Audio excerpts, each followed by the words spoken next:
সন্ধেবেলায় শাশুড়ি মাকে বললাম রেডি হও, আমাদের ইছাপুরে না একটা ইসকন মন্দির আছে, চলো ঘুরিয়ে নিয়ে আসি।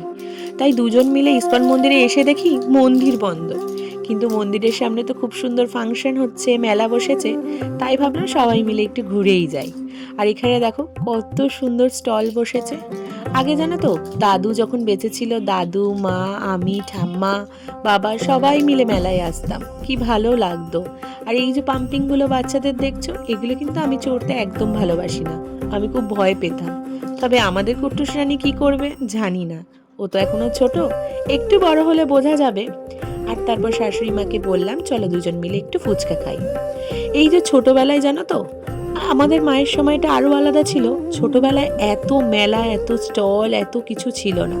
তবে যে কটা বসতো, যেরকম আমাদের এখানে তোমার চড়ক মেলা, তারপর তোমার ঝুলন মেলা, এইগুলো খুব, পৌষ মেলা, এগুলো খুব বিখ্যাত ছিল। তাই এই সব মেলায় না যেতেই হবে, ফ্যামিলি মিলে সেজে গুজে যেতাম। তবে বড় হওয়ার সাথে সাথে, বয়সটা বাড়ার সাথে সাথে এইসব আর ভালো লাগে না। তবে ওই যে, তাও আসি কেন জানো, একটু মেয়েকে তো এইসব আনন্দ দিতে হবে বলো। ওর তো সবে লাইফটা শুরু, আর আমাদের তো লাইফের অনেকটা সময় এগিয়ে গেছি। তবে ওই যে এখন আর ভিড় ভাট্টা এগুলো পছন্দ হয় না। একটা সময় এগুলো খুব ভালো লাগতো। আমি ভাবছি আমার মেয়েরও হয়তো এই সময়টা ভালো লাগবে।